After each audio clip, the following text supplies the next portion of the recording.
जय श्री राम साथियों। जय श्री राम साथियों। तो अयोध्या राम मंदिर प्राण प्रतिष्ठा में लगने वाला है श्री राम जी को 45 टन का लड्डुओं का प्रसाद और 56 भोग। तो 45 टन जो प्रसाद लड्डुओं का मिलेगा वो भक्तों तक पहुंचेगा। तो किस तरह से पहुंचेगा ये सारी डिटेल इस वीडियो में है, तो चलिए पहले वीडियो देखते हैं। जय श्री राम।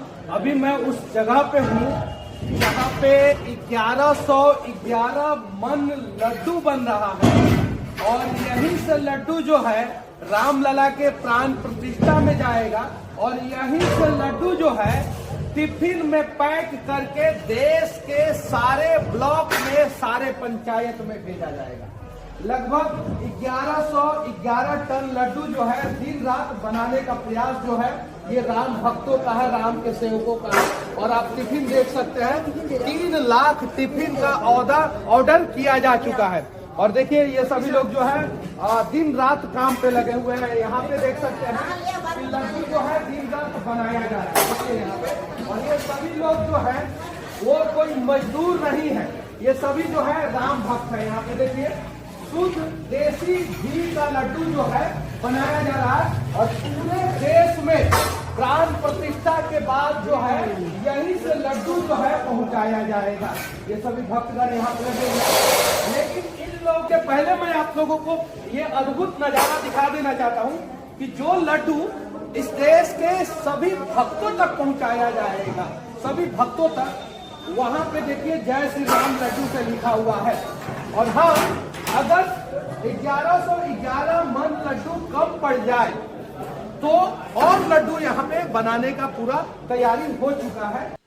तो भाई 1111 मन लड्डू मनीष भैया बता रहे हैं, तो जरा हमारी जनता को आम भाषा में बताओ कि 1111 मन लड्डू होता कितना है। तो एक मन में होता है 40 किलो। तो उस हिसाब से जो लड्डू का जो टोटल कैलकुलेशन बैठता है वो लगभग 44.5 टन लगभग बैठता है। तो राउंड फिगर में वो 45 टन हो जाता है। अब यहाँ पे देखने वाली बात यह है, ये तो हम लोगों को पता है, हम लोगों ने विद्या में या इस तरह की शिक्षा ग्रहण की है जिसमें टन वगैरह भी या मन या पसेर ये सब हमने पढ़े हैं। लेकिन आज की हम पद्धति देखें तो इसमें इन चीज़ का प्रयोग नहीं होता है, जो कि होना चाहिए। इन चीज़ों को भी हमें अपने जो जनरेशन, नेक्स्ट जनरेशन, उनको सिखाना चाहिए, पर ऐसा नहीं होता। और अगर आप आज की जनरेशन से पूछो तो ऐसा मेरे ख्याल से नहीं मिलेगा। तो 1111 मन का मतलब होगा 44.5 टन लड्डुओं का प्रसाद। चलिए आगे चलते हैं वीडियो में। यहाँ पे सारा लड्डू रखा गया है और इतना ही नहीं, अभी इसके नीचे फ्लोर है, वो फ्लोर पूरा पैक है, गोडाउन पूरा पैक है लड्डू से। अब हम गुरुदेव के पास आ रहे हैं यहाँ पे और इनसे जानने का प्रयास करेंगे कि आखिर जो है ये लड्डू कहाँ कहाँ जाएगा और रामलला के प्राण प्रतिष्ठा में जो है ये लड्डू किस प्रकार से अंदर जाएगा। ब्रह्मवेत्ता श्री जो न्यास के प्रणेता, पथ प्रदर्शक, मार्गदर्शक, संचालक ब्रह्मवेत्ता श्री जी महाराज के संकल्प से 1111 मन लड्डू का निर्माण किया जा रहा है। 1111 मन लड्डू का निर्माण किया जा रहा है। अब 1111 मन लड्डू जो है आधुनिक जमाने में अंग्रेजी मीडियम में कन्वेंट स्कूल में पढ़ने वाले बच्चे शायद से नहीं समझ पाए। 1111 मन का लड्डू जो है यहाँ पे कैसे तैयार होगा, तो उसका मतलब हुआ कि 45 टन, लगभग 9 टन की कैपेसिटी वाला जो ट्रक आता है तो उसमें 5 ट्रक जो है भरा जाएगा और आगे भी घटेगा तो भी बनाया जाएगा। हाँ। जी, आगे जो घटेगा तो फिर बनाया जाएगा। हाँ। पर इसको भेजा कैसे जाएगा भक्तों के पास? भक्तों के पास भेजा जाएगा, भेजने की सारी व्यवस्था हमारे पास। कैसे, वही भक्तगण जानना चाहते हैं। वो भक्त जो हमारे भक्त सारे भारतवर्ष में हैं, हाँ। तो हम प्रत्येक भक्तों को यहाँ से उनको अपने पास उनको भेजा जाएगा। हाँ। और वो भक्त उन भक्तों को पहुँचाएंगे। क्या चीज से भेजा जाएगा? सवारियाँ, उनके पास साधन है, संसाधन है, उस संसाधन से हम भेजेंगे। हाँ। वो अपनी संसाधन से राम भक्त का प्रसाद राम भक्तों तक पहुँचाएंगे। हाँ। भक्तों तक पहुँचाएंगे। अच्छा, प्राण प्रतिष्ठा में जो है यहाँ से लड्डू जाने वाला है क्या? जी जी। कैसे जाएगा? प्राण प्रतिष्ठा में यहाँ से लड्डू जाएगा। हाँ। प्राण प्रतिष्ठा में 7 चांदी के थाली में लड्डू हमारे भोग लगेंगे। हाँ। तो भाई ये जो भोग का प्रसाद भेजा जाएगा ये चांदी के थालों में जाएगा। तो हमारी संस्कृति में चांदी को लेकर के इतनी महत्वता क्यों बताई गई है? देखो, चांदी जो प्रतीक है वो चंद्रमा का प्रतीक है और चंद्रमा है शीतलता का प्रतीक। तो ज्योतिष शास्त्र की बात माने तो चांदी में जो खाना है वो बहुत ज़्यादा शुद्ध होता है, इसलिए जो है चांदी की थाली में या चांदी के बर्तन में इसका प्रयोग किया जाता है। और इसका एक सबसे बड़ा उदाहरण यह है कि जब एक बच्चे का अन्नप्राशन संस्कार होता है तो उसको जब पहली बार अन्न खिलाया जाता है तो उस संस्कार में जो कटोरी या जो भी बर्तन यूज़ किया जाता है वो चांदी का यूज़ किया जाता है। क्यों? क्योंकि चांदी जो होती है शुद्धता का प्रतीक होती है, इसीलिए आपने देखा होगा जो मिठाइयाँ होती है अक्सर उसमें चांदी का वर्क होता है। कभी आपने सोने का वर्क नहीं देखा होगा किसी मिठाई में, किसका यूज़ हो रहा है? चांदी का, क्योंकि वो शुद्ध है और शुद्धता का प्रतीक है। और उसकी इसीलिए जब हम उसे अपने शरीर में करते हैं तो कहीं ना कहीं जो हमारे शरीर के नेगेटिव या जो हानिकारक तत्व हैं उनको वो ख़त्म कर देता है। चलिए आगे चलते हैं वीडियो में। वो जाएंगे यहाँ से 7 चांदी के थाली में, तो 7 चांदी के थाली में भेजने का कारण क्या है ये अभी आप जानना चाहेंगे। 7 चांदी का थाली ही क्यों? तो हमारे पूज्य महाराज श्री ब्रह्मवेत्ता श्री देवराम हंस बाबा जी महाराज की प्रेरणा से, उनकी कृपा से और उनके आशीर्वचन के अनुसार उनका यह कहना है कि उस गर्भगृह में राम लक्ष्मण भरत शत्रुघ्न 4, माता जानकी जी 5, हनुमान जी 6 और अदृश्य रूप में ब्रह्मर्षि योगी सम्राट श्री देवराम जी महाराज 7, उन 7 के लिए 7 थाली चांदी की थाली में प्रसाद वहाँ गर्भगृह में जाएगा। इस चांदी के थाली में जो भोग लगेगा तो भोग लगाने वाले महानुभावों में हमारे भारत के यशस्वी तेजस्वी और लोकप्रिय प्रधानमंत्री माननीय श्री नरेंद्र मोदी जी, राष्ट्रीय स्वयं सेवक संघ के सर संचालक माननीय श्री मोहन भागवत जी, उत्तर प्रदेश के राज्यपाल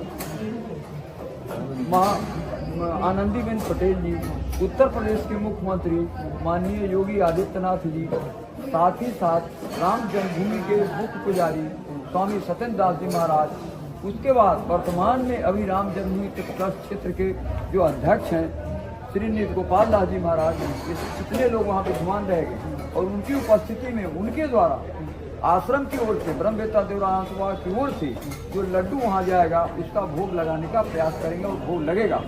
पैसा कितना लगा है महाराज जी? तो मनीष कश्यप भाई आ गए अपने अंदाज में, पुराने अंदाज में कि भाई देखो मुद्दे की बात ये बताओ कि ये जो अरेंजमेंट हो रहा है इसमें पैसा कितना लगा है, खर्चा कितना लगा है।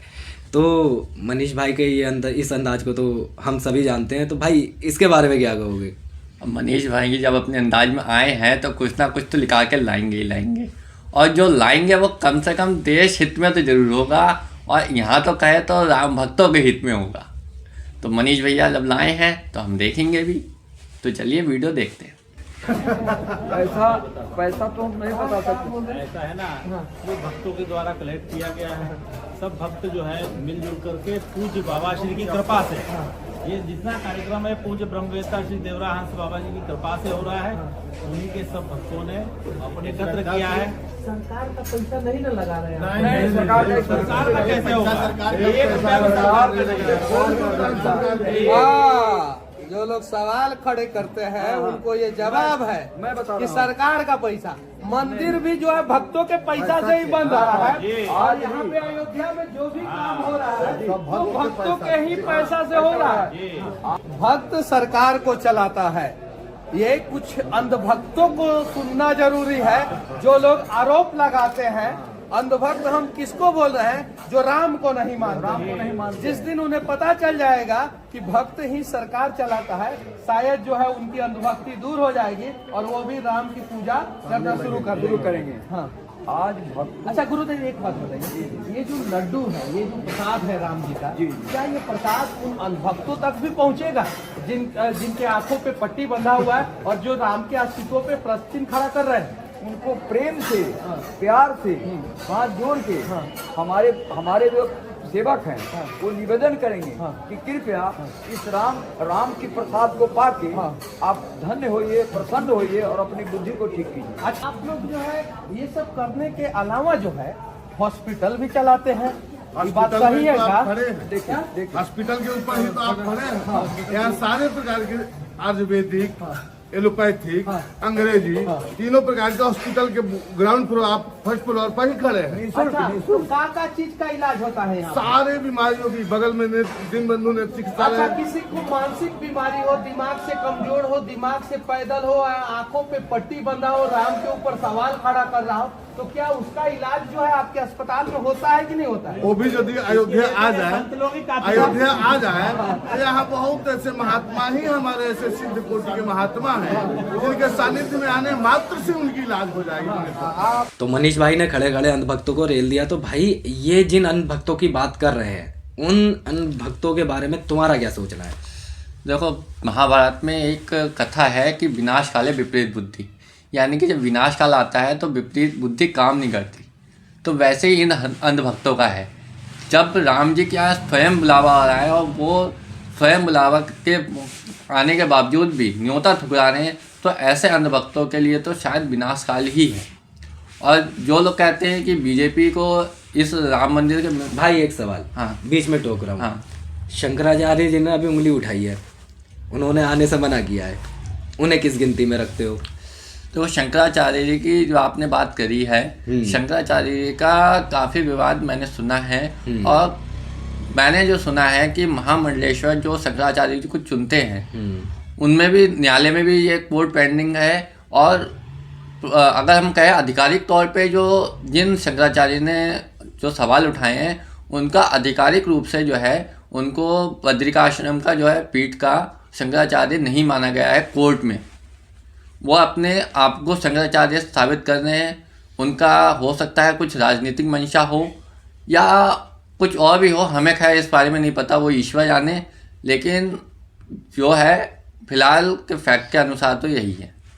मतलब मेरा कहने का मतलब यह, आप शंकराचार्य जी को अंधभक्तों की गिनती में रखते हो या फिर किस गिनती में रखते हो? जैसा अभी मनीष भाई कह रहे थे कि बहुत से लोगों को राम के नाम से भी दिक्कत हो रही है, सवाल उठा रहे हैं, है ना? तो कुछ सवाल हमारे तरफ से भी उठ रहे हैं, तो ऐसे लोगों के बारे में भी तो कुछ सुझाव होना चाहिए। नहीं, देखो, राजनीति जो होती है ना, हर एक क्षेत्र में होती है। हो सकता है वो किसी राजनीतिक मंशा से इस के ऊपर सवाल उठा रहे हों, तो इसके बारे में हम नहीं कह सकते। शंकराचार्य का राजनीति से क्या लेना देना, एक सवाल ये भी बनता है, क्योंकि शंकराचार्य एक बहुत बड़ी उपाधि है ना? जिस जगह पर वो बैठते हैं, शंकराचार्य की गद्दी पर जिस पर वो बैठे हैं, उसका तो राजनीति से कोई संबंध होना ही नहीं चाहिए, क्योंकि वो धर्म और देश के प्रति अपने आप को समर्पित कर चुके हैं। तो अगर वो किसी राजनीतिक मंशा के तहत ये कर रहे हैं, तो इस पर क्या कहोगे?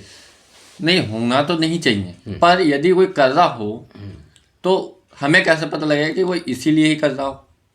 ये भी तो है ना सवाल। और फिर अगर वो न्यायालय के मतलब निर्णय के अधीन नहीं होते, तो हम ये मान सकते थे कि वो जो भी कर रहे हैं ये मतलब पक्के तौर पे कर रहे हैं कि जो सही था वेद के अनुसार, वेद पुराणों के अनुसार वो है।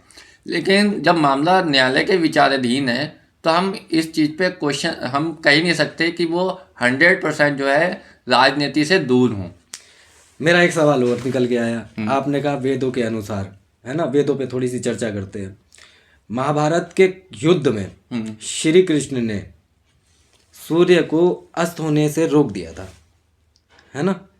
ये भी तो एक नियम के विरुद्ध कार्य किया था, सिर्फ धर्म के लिए, कि अगर धर्म के लिए आपको नियम के विरुद्ध जाना पड़े तो वो गलत नहीं होता। इसी प्रकार अगर शंकराचार्य ये कहते हैं कि भाई प्राण प्रतिष्ठा अधूरे मंदिर में हो रही है, अगर धर्म के लिए कुछ अनुचित करना पड़े तो क्या वो गलत है?